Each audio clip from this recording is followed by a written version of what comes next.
What is up, you jackwagons? I am Speed Fury, and I'm back with another video. Now, I assume that a lot of you have seen this setup before, meaning, oh, another what if video. No, not this time. Well, not exactly. I'm not doing a what if video today, but instead I decided to work on a little story. Not a story that, well, it actually is sort of a crossover, but it's not a crossover for a series any of you are probably familiar with. This crossover is a series of my own creation. A series that I have been working on since I was the age of 15. A series that took over as being my most favorite thing of all time, more so than Pokemon, more so than anything else. I became so obsessed with this series, and a series that I created myself, that I don't think it's really that healthy, to be honest. But at this point, it's such an in-depth story, and it's really good, surprisingly. That's not me bragging, that's me saying I put a lot of work into this. And I hope you guys like it just as much as I do. Now, I'm not covering the main story. Instead, this is going to be sort of a side story to the main story. Now, this side story will probably never actually be in the actual story. It's more along the lines of something fun. So first, let me start by explaining what the story is about. The story is about the Gladiator Masters, a team of warriors, more along the lines of actually an army. An army split up into multiple teams. These warriors are said to be the most powerful beings in all that exists. However, they are not powerful due to the fact that they trained a lot or were chosen by some. Well, technically they were chosen, but not by someone. They were chosen to be the guardians of all that exists, all of reality. They choose to do this, hopefully trying to avoid as much conflict as possible. Because of the fact that all the characters are so broken and overpowered, enough to where the weakest member of them can effortlessly destroy a planet, I decided to take this story in more of a comedic fashion, in place of something more action-packed. Because, having a bunch of characters that are overpowered and easily win most of their fights isn't going to be that fun. Luckily, quite a few of the villains they fight, or antagonists in some cases, because not all of them are villains, are equally just as powerful. However, this will not be concerning some of those anti-heroes or antagonists or villains, because this is taking place in another way. So for starters, let me introduce the 5 most important characters to the series. First up, we have the leader of the Gladiator Masters army, and the leader of his own team, the Alpha Masters.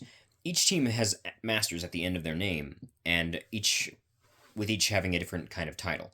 Each team has a leader. 5 of those leaders are the main characters. First up, we have Speed Fury. Yes, this is an alternate version of myself.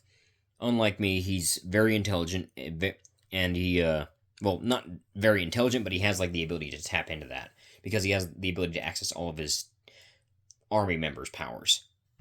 What is his main ability? Well, his power is titled as Energy Manipulation. Now, you're probably thinking that means, oh, he can blast energy like Captain Marvel, or control energy, or fire energy beams like the Kamehameha and stuff. No, it's a lot more than that.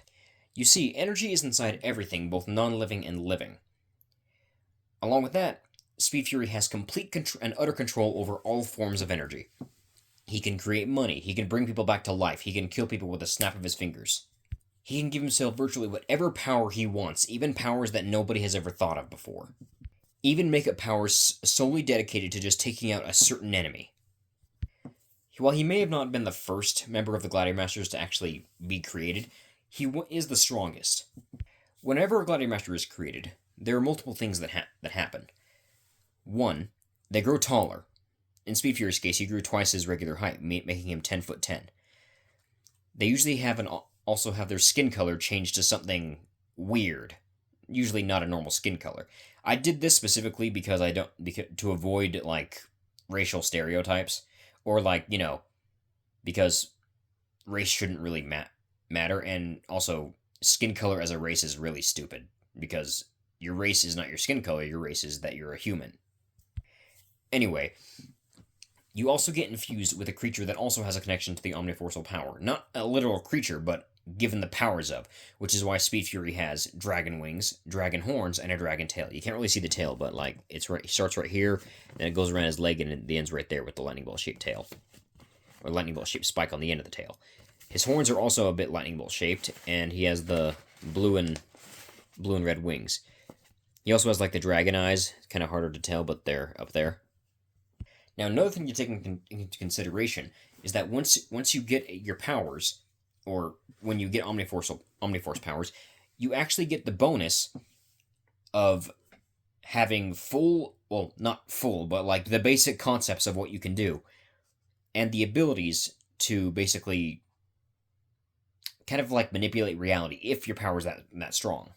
There are only a few characters in the series that are strong enough to like literally manipulate reality. There's not very many. There's only like maybe like 4 to 5.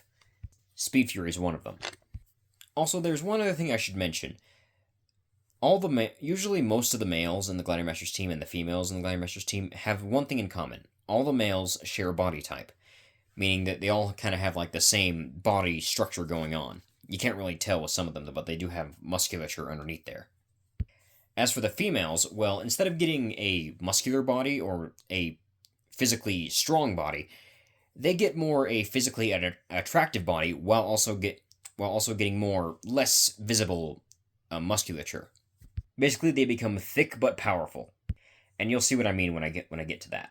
The next of the main characters we have is Rainbow Shock.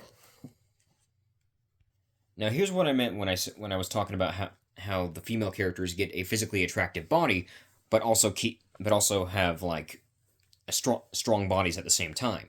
The difference between the males and the females is you can actually see their muscles as well as that you can with the guys. Another bonus to their physically attractive bodies is that they don't actually have any negative downsides to having these bodies. In other words, no back pain from having, large assets. Now, Rainbow Shock's power is called Sky Manipulation. However, that is not a good description of what her power actually is. Rainbow Shock is literally a version of Mother Nature incarnate. Unlike some of the other Gladiator Masters, she is fused with all of the creatures of the world. But normally she keeps to having her extra limbs set to 3 things. Her ears set to being fish-like fins, her wings set to bat wings, and her tail into a snake's tail. These are the main things that she usually chooses to have as her extra limbs. She can swap them out for anything else, but this is what she usually keeps them as. Rainbow Shock is a bit of a psychopath and a bit sadistic. She wields her favorite weapon, which is called the rocket-powered Warhammer, into battle. The rocket it is powered with a rocket engine inside the hammering part. The jet propulsion in it is powerful enough to send her spiraling into a spin, which she uses to basically do her own custom version of a spin dash from Sonic the Hedgehog. Only it does a heck of a lot more damage because it's literally a hammer slamming into you with the force of what is essentially Mach 5. Rainbow Shock is also a bit of a yandere, but only for one person in particular, and that's her boyfriend Speed Fury. Their relationship is more along the lines of kind of toxic, but somehow they make it work. Rainbow Shock, being the pretty much ultimate manipulator of nature, has the power to pretty much, manipulate all that lives and doesn't live. She has control over anything made by nature. That includes technology, as humans are a part of nature, and they made technology. She's also immune to burning. She can breathe underwater. She can't be hurt by lightning.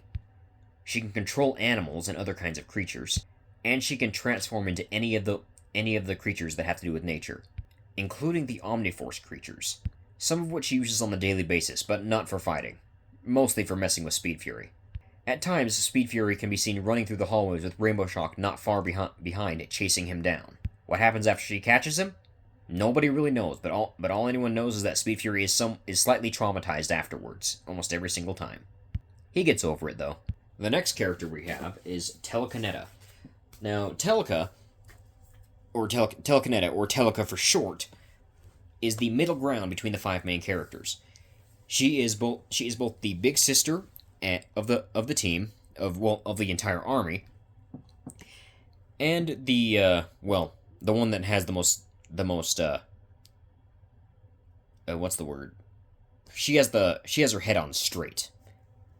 It doesn't help that her entire team consists of mostly males, and most of those males are idiots.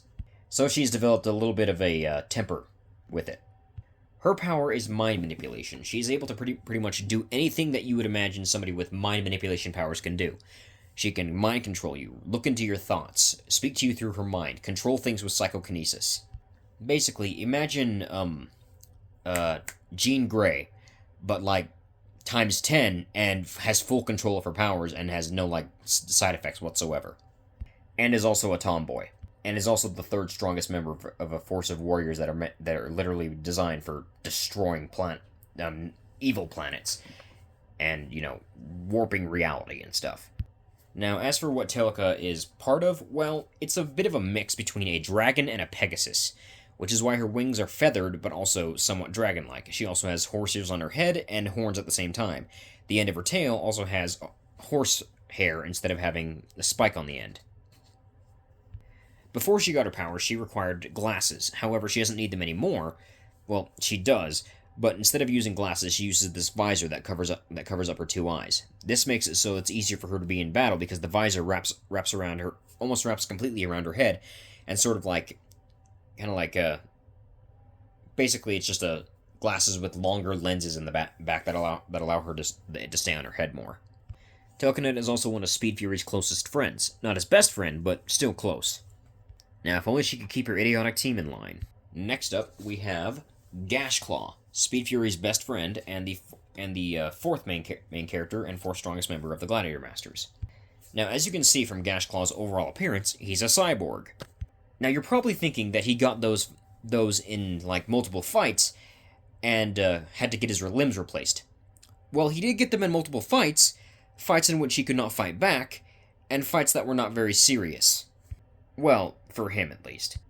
Most of his body that has been replaced by cybernetics or robotic limbs were the cause of Rainbow Shock.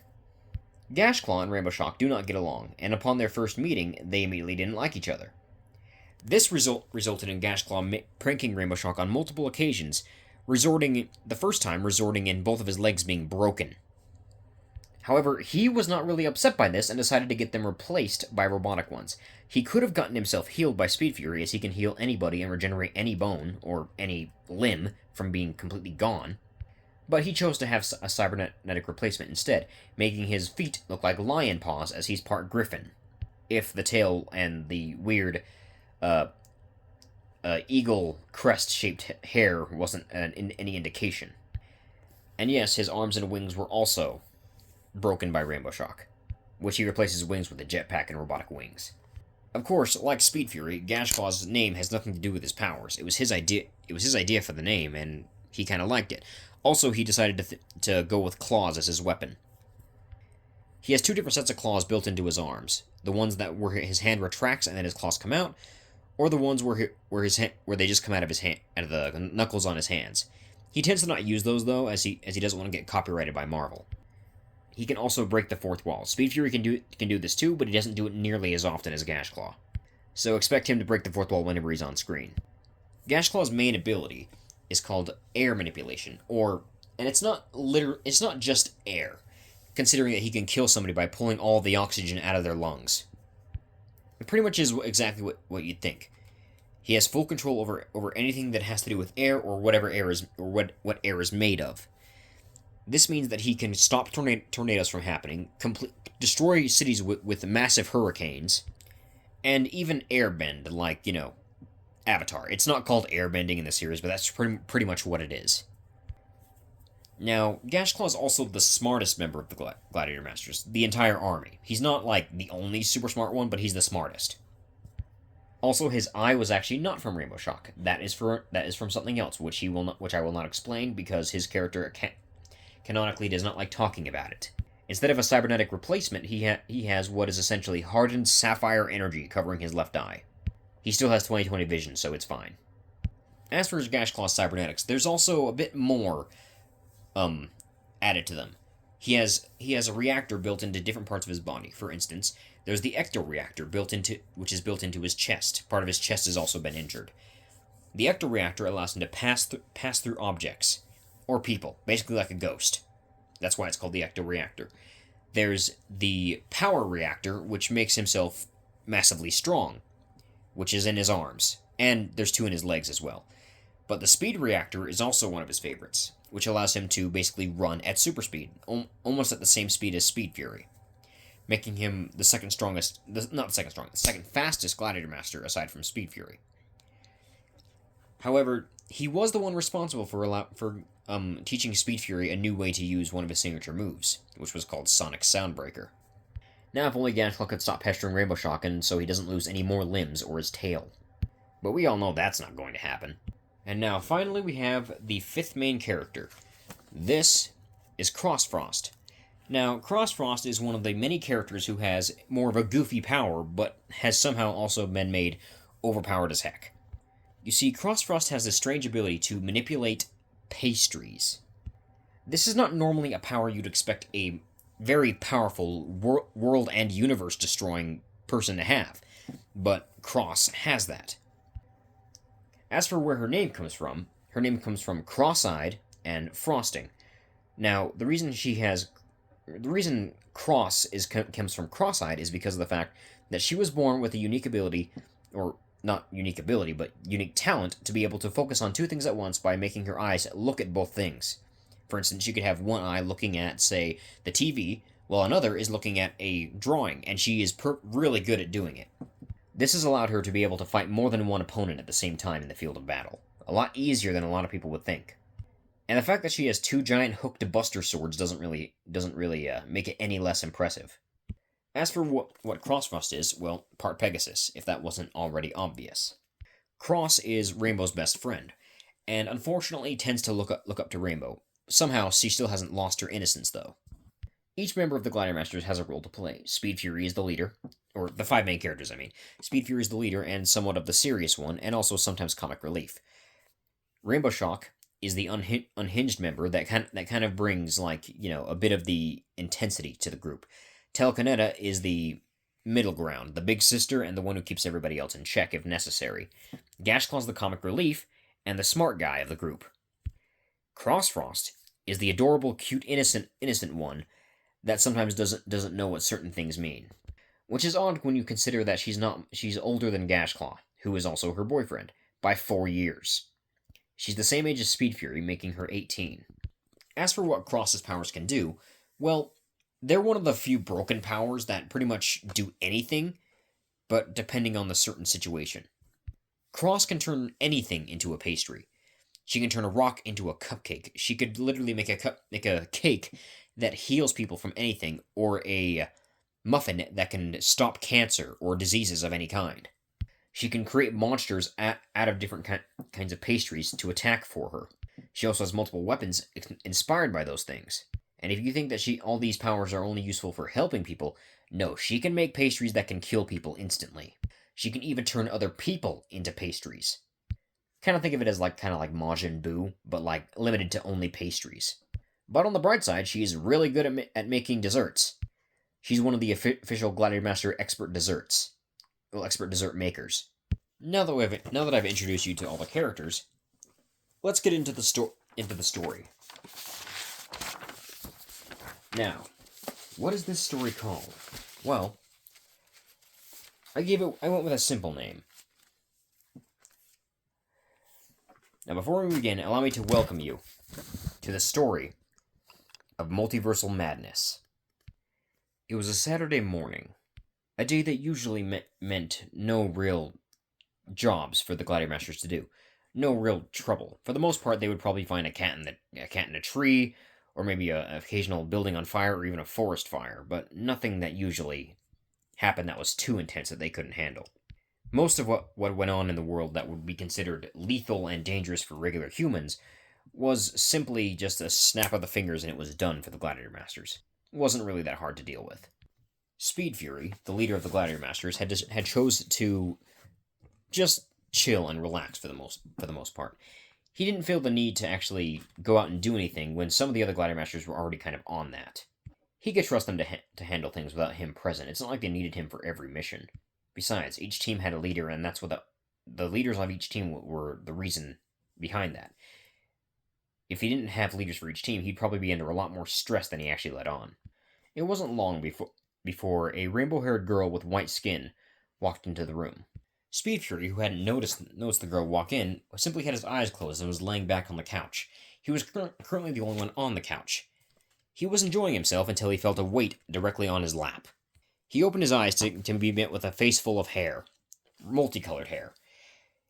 He poked his head around to make eye contact with his girlfriend. "Hey, you know there's plenty of room on this couch, right?" he said, a little bit irritated. Rainbow Shock simply gave him the side eye, her pink eye looking at him from the corner of her eye before leaning back onto him and placing her head next to his. "Oh, there's plenty of room," she said, "but I don't want to sit anywhere but here." A snickering noise caught him and Rainbow Shock's attention. They both looked over to see a man with pitch black skin and blonde hair. He had a single curved horn poking out of a part of his hair, directly from his forehead. "And what, pray tell, are you laughing at, Onyx?" The boy in question, Onyx, was a pitch black skinned man. Surprisingly, though his skin was black, he was not actually African American. He was very, very much a white boy. "Oh, I'm just amusing myself, watching you get tortured by your sadistic and psychopath of a girlfriend." "I will chuck you through a wall," said Speed Fury. "Yeah, but if you do that, Technoblast is going to get mad again," said said Onyx, pointing to his thumb towards a doorway, where there was obvious sounds of machinery going off. He'll live. It'll be like, what, the 102nd wall he's had to fix?" "Yeah, well, while you could throw me through a wall, I highly doubt that she's going to let you get up," said Onyx. "No, I am not," said Rainbow. "You're a pain in the ass, I hope you know that," said Speed to his girlfriend. "Yet you're not trying to throw me off," said Rainbow. Speed rolled his eyes and simply curled his tail around hers. It was their way of showing affection without actually, being too, touchy-lovey. Speed Fury wasn't exactly the kind of person to really show too much emotion. He was fine with showing a little bit, but he didn't really like showing a bunch of emotion around people. Speed decided to get back to relaxing, even with the rather heavy object on his lap. Unfortunately for him, before he could actually get to relaxing, one of the two alarms they have in their base that signifies a threat or danger went off. This alarm specifically was designed to go off only if it was a multiversal problem and not if it was something that could be handled in their world. Usually, these multiversal problems revolved around them having to go to other dimensions, find what's there that shouldn't be, and put it back in its own dimension. And sometimes the Omniforce just wanted to mess with them, for its own amusement. At least that's how Speed Fury saw it. The Omniforce wasn't actually a living, sentient being. Well, it was a sentient being, but not like a physical form. It was strange. It did have a sense of amusement and many other forms of that, and which would cause it to send Speed Fury and some of the other Gladiator Masters to other dimensions, just to watch them have an adventure in another universe. But it was most of the time utilized to help them find multiversal problems. Usually, this involved a creature or other living being that ended up in a universe that they didn't belong in, and so it was their job to take it and bring it back to the right universe. I mean, it was then that several portals opened up underneath the feet of multiple Gladiator Masters. Usually, if they didn't get right to it, the Omniforce would take matters into its own hands and just forcefully send them there itself. They could easily go to the other multiverse themselves or try to go back to their own, but this usually didn't end well because the Omniforce would just put them back. Speed Fury ended up going through the portal and was falling through the sky, muttering to himself, "Why is it always falling through the sky? Why can't we ever just be on the ground when we come out of the portals?" "Why don't you just fly?" said Rainbow, who was talking rather casually to him. "Because there's a heavy weight on my lap," said Speed directly to Rainbow, who was still somehow sitting on his lap despite the fact that they were falling through the air. They landed with a loud thud. Speed Fury shouting out in pain, as it wasn't the first time that he'd had his legs landed on by Rainbow Shock. "It's always the legs. Why is it always the legs? I can't have a single break where we go into another universe without me getting my legs landed on and broken." Rainbow got off and apologized to Speed Fury, and Speed said, "If you were sorry, you wouldn't keep doing it." Having his hands glow, he touched his hands to his legs, and they healed up, broken bones and everything, back to the way they were before. "This is why I can't have nice things," he said, getting up. He looked to see several other Gladiator Masters falling out of the sky, some of which were from his team, a few from his team, a few from Rainbow's, and actually, all of Rainbow's team was here, and all of his team, which was surprising. This wasn't a normal occurrence for him. to have just a bunch of members of like all the members of two different teams just be in the same spot. That's a lot of teammates, especially considering that Speed Fury's team almost has 20 members and Rainbow Shock's nearly has about around the same, just a little bit less. Teleka, Gash, and Cross were also there, along with a few other members from other teams. None of their leaders, though, which was kind of surprising.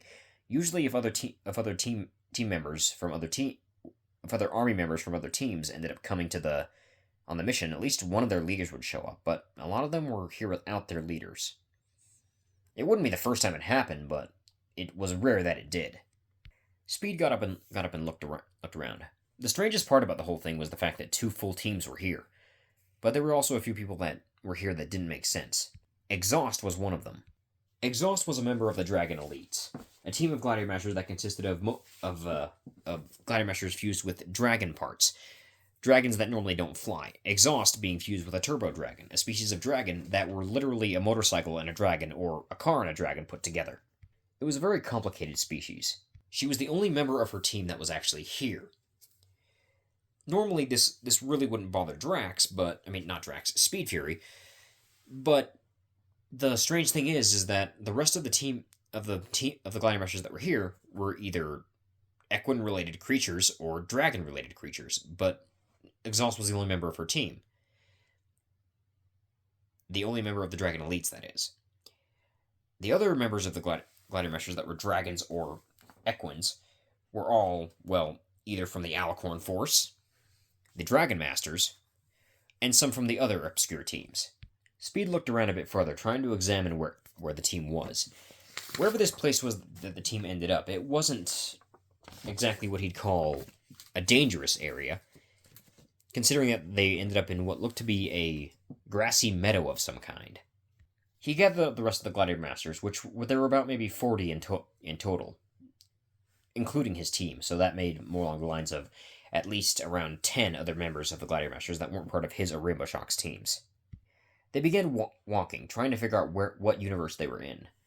The area did look somewhat familiar to Speed Fury, as whenever a TV show, movie, or a book, or even a video game, or pretty much anything that involves creation of something that is made as entertainment or storyline or story reading for children, usually ends up as an actual universe somewhere else. Their universe was responsible for creating multiple different realities, unbeknownst to all the humans there. They chose to keep that a secret for good reason. The reason this looked familiar is that Speed felt that he had seen it somewhere before. He had seen the strange colorfulness that was around the area, and upon passing a group of trees that looked rather dark and ominous compared to everywhere else, he felt that he recognized that forest from somewhere. He wasn't the only one, as Gashclaw was also eyeing the forest with somewhat confusion. "You got an idea where we are, Gash?" said Speed. I'd read ahead in the script, but I don't think, considering the author's kind of improvising this, I can't really read ahead, because there's no script! His comment resulted in multiple Gladiator Masters giving him a strange look. Mostly because he did this quite often, and some people were still not used to his antics. After a little bit more longer of walking, the Gladiator Masters stopped as they saw what looked like a small village or town in the distance. The town didn't look very high-tech or sophisticated, meaning they must be in a medieval time and era. However, Speed Fury immediately recognized the town, which then resulted in him realizing what universe they were in. "Great, this universe," he said. "It also explains why both my team and Rainbow Shock's team were both summoned here." "What do you mean?" said Onyx. "Guys, welcome to the G4 MLP universe. That is why I recognize that forest. That is the Everfree Forest, meaning that over there is Ponyville," he said, pointing to the village ahead. "Wait, MLP," said Gladiator Master with a gladiator helmet on his head. "Wait, you mean we're in the My Little Pony universe?" he said. "Ah! If I see a unicorn start pooping rainbows, I'm out." "They don't do that here," said Speed. "How exactly do you know so much about this place anyway?" said Technoblast. "I'm an ex-brony," said Speed Fury. "A brony? You mean you collected the toys and all that junk?" "No, I didn't collect the toys, I just watched the show." The show was actually decent, and the music wasn't bad either. Although I'm not gonna lie, the show did get cheesy at times, and knowing what we're probably in for, It's gonna get real cheesy if once we step in there. Try not to attract too much attention to yourself. And Rift, said Speed. Speed said, turning to a large black and red creature with glowing red eyes. He had a constant angry expression on his face. The creature turned towards him with a grunt. Try to keep your temper in check a little bit at least, okay? He said. I can't make any promises, said the creature. I didn't say to promise, I just said to try. Dark Rift, as the creature's name was Speed Fury's twin brother. Fraternal, not, identical. He was a rift beast, which was surprising. The way he met Dark Rift as well was also kind of strange. Not every day you find out that you have a twin brother living inside your head. His species was naturally angry all the time, and were even easier to piss off. Dark Rift could control it for the most part, but he was still rather easy to irritate. Oh yeah, and one more thing, guys, said Speed. Try not to curse too much while you're here, he said. That's gonna be kinda hard, said Onyx. Still, try to, at least. Considering how they look at the word peeved here, I don't think they're gonna take too kindly to actual swear words. Wait, they really freak out that bad over the word peeved? Said Glacier Quartz. Glacier Quartz was a boy with green skin and literal ice for hair. He had crystal-like wings on his back, and his tail had a spike on the end of it that looked like a combination of both crystal and ice. Unlike a few of the other Gladiator Masters, he had a twin ability called Earth and Ice, able to manipulate, Earth and Ice. He mostly used the Earth powers in ways of forming purple crystals and using them to attack. Yes, they do, said Speed. It's weird how some of their logic works in this universe. I'm still more along the lines of confused as how some of the Pegasus fly. Their wings should be too tiny to lift up their fat bodies. I think you're over-exaggerating that one a bit, said Onyx. I promise you, I'm not. While I might over-exaggerate that they're fat, their wings are still too tiny to lift them off the ground. Oh yeah, that reminds me, said Rainbow. Why did you say it made sense that my team was brought here? Because some of the characters in this universe, look like you guys a little bit. Eh? Said Rainbow. There's literally a Pegasus in that town that is named Rainbow Dash. And she has a rainbow mane. The only difference is she's blue instead of white. And there's one for all of us? All of you except Jackie, said Speed, gesturing to Rainbow Shark's younger sister. I don't think there's a character here that looks like her. Unless Flutterbat counts, but I think Fluttershy is also the counterpart to Daisy, I'm not sure. And Flutterbat is just Fluttershy, but a vampire. So, I don't know. And Flutterbat hasn't been seen for a long time. Well, actually that depends on what part of the story we ended up in. Is there any way to tell? Said Quartz. Let me see, said Speed as he flew up into the air. He looked far into the distance to see if he could spot anything out of the ordinary. Specifically, he was looking for a large crystalline structure. Not really seeing it, he realized that they hadn't gone past season 4 yet. He flew back down to his team. Well, Twilight has not become a princess yet, so there's that. Twilight? Said Quartz. Stardust counterpart, he said, gesturing to the Asian American girl. Well, I can't really say counterpart because they're not the same person. I guess more along the lines of look-alike, I guess.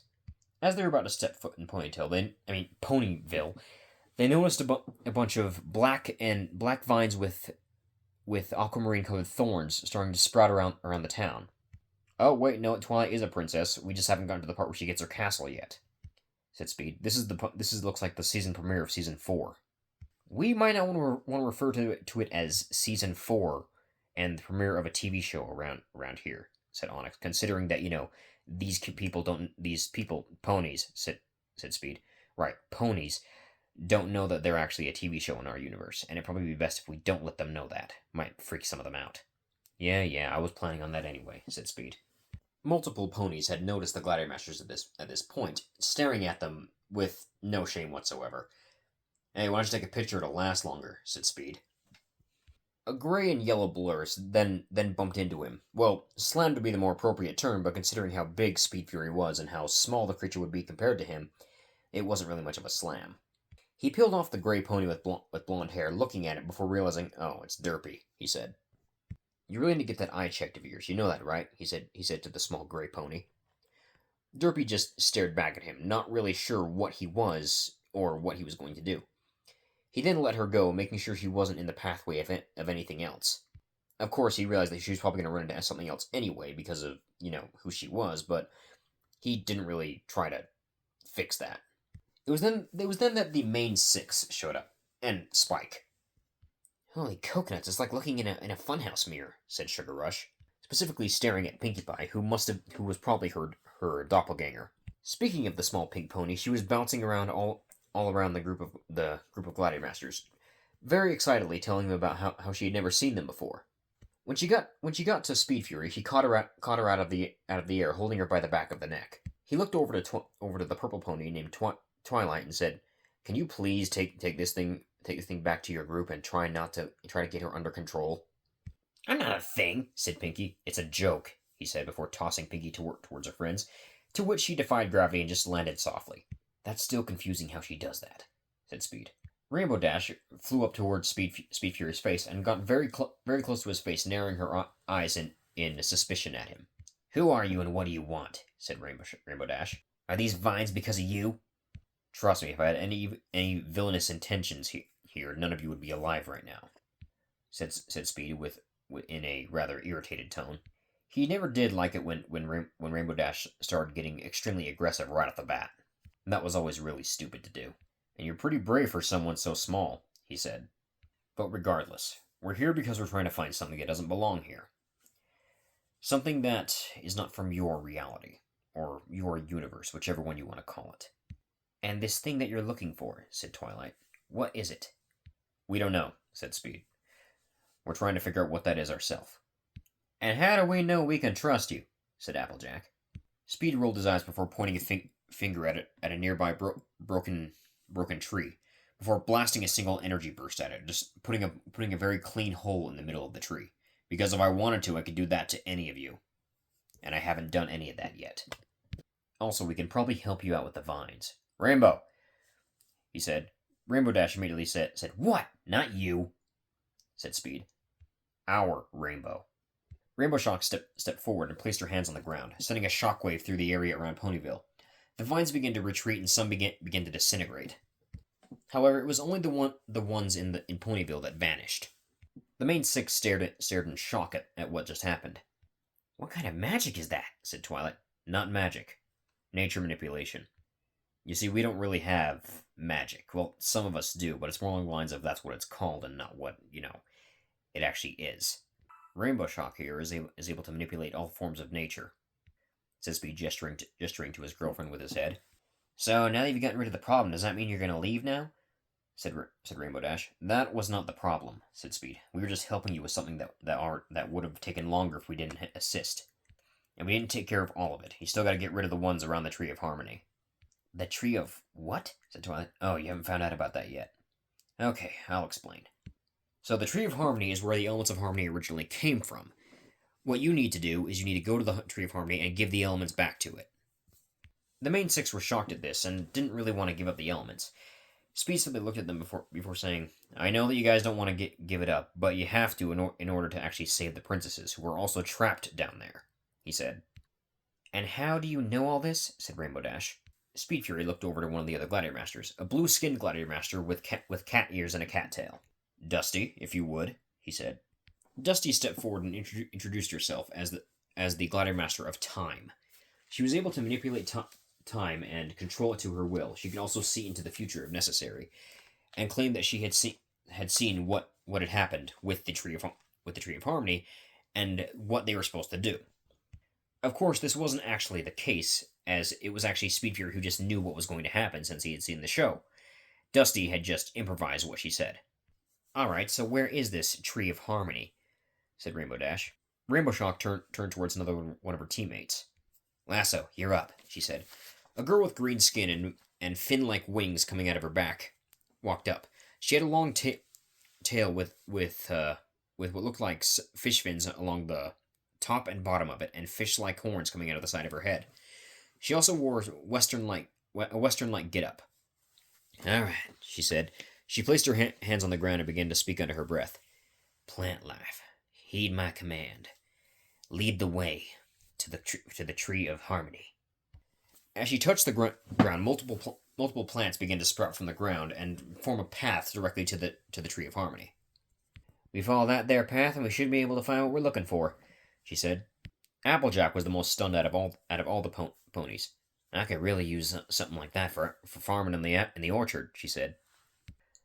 The main six and the Gladiator Masters followed the path until they found the Tree of Harmony, which was rather beautiful for most people that hadn't seen it. Speed was more or less had a neutral expression as he had seen it before. It wasn't really anything new to him. As the main six approached, the vines attempted to stop them. However, they were sliced and cut down by Speed Fury's blade and by Onyx's claws. Using her magic, Twilight lifted all the elements from each of the main six and placed them back in the parts of where the Tree of Harmony wished them to be. Upon doing so, the Tree of Harmony let out a bright light that vaporized all the vines, including the ones that were surrounding Celestia and Luna. Celestia and Luna were about to thank the main six for helping them, until they noticed the at least 40 members of the Gladiator Masters sort of standing behind the main six, more or less just kind of standing there, not really, trying to make themselves known. I believe we may have missed something, said Luna. Who are you? I'm Speed Fury. These are the Gladiator Masters. Long story short, we're here looking for something that doesn't belong in your universe, trying to put it back in its own universe, he said. They were very helpful, said Twilight. I wouldn't say that. It was kind of easy for us. We were just making it easier for you, he said. That still doesn't really change what I said, said Twilight. Oh, I know, I was referring to us. It wasn't really that big of a deal for us. After heading back to Ponyville, the Elements of Harmony decided to ask the Gladiator Masters as to if they had anywhere to stay. Speed Fury just simply shrugged before saying, we'll just make a temporary silver tower similar to our base back home. It'll probably be very noticeable to most people, but what are you gonna do? But don't worry, we'll try to stay out of any trouble you guys may have, unless you actually need us for something, said Speed. Doing so, the 40 Gladiator Masters walked out to an empty space outside of Ponyville and created a replica of their base, slightly smaller than the original one, but big enough for everybody to stay in for the time being that they were there. A few days later, the Gladiator Masters had been still stationed in Equestria, still trying to find what was there that shouldn't be. They had no luck so far, but they kept looking, regardless. They decided to take a small break, not wanting to waste too much time that day and stress themselves out any more than they already were. It was then that a knock came at the door of the base, and several Gladiator Masters looked over. One of the Gladiator Masters, an Inferno Demon human hybrid by the name of Scarlet, walked over to answer the door. Upon opening the door, standing before them was Pinkie Pie. It was currently Rainbow Dash's birthday, and she wanted to know if they would like to attend. Normally, they would decline something like this, but Speed Fury figured that they might as well attend in order to at least, not upset Pinkie Pie. An unhappy Pinkie Pie made everybody unhappy. When they arrived, they noticed that Pinkie Pie was setting up multiple decorations rather quickly and somehow doing a very good job of making a painting of Rainbow Dash that was surprisingly good for how she was going about it. It wasn't until a strange pony that looked oddly like Pinkie Pie, but less brightly colored and male, showed up. After a few minutes of the pony talking and introducing himself as Cheese Sandwich, which was a rather strange name even as far as some of the other ones go, Fluminoid, the only member of the Gladiator Masters that was part Phoenix, leaned over and whispered in Speed Fury's ear. Why does he sound like Weird Al Yankovic? He said. Probably because that's his voice actor, said Speed. Well, in the show it is. I guess he's just Weird Al Yankovic's counterpart in this universe or something.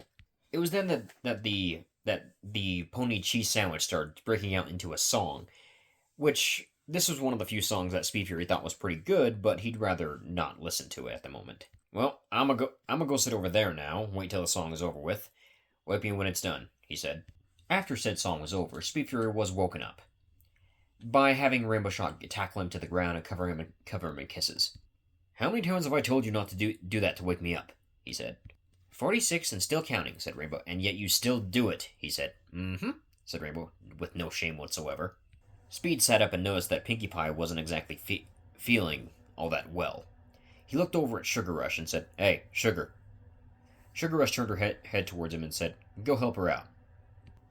Sugar Rush was a member of the Mega Masters that had the ability of candy manipulation, one of the very goofy food-themed powers. It had this pretty much the same abilities as a Crossfrost, but with, being candy-themed instead. Sugar Rush walked over and sat next to Pinkie Pie. "What's up?" she said. Pinkie explained how she felt like she was being left behind, and how Cheese was probably better at doing parties than she was. "Well, I'm not gonna lie," said Sugar Rush. "It looks to me like he's more along the lines of sort of emulating you," she said. Pinkie Pie stared at her in confusion. "Yeah, from what I saw, it looks more along the lines that he's copying you, but not in a way to replace you. If I had to guess, I'd have to say he's kind of interested in you," said Sugar Rush. Sugar Rush began to wiggle her eyebrows at Pinkie Pie, basically silently telling her to go get it. This resulted in the two partygoers actually working together.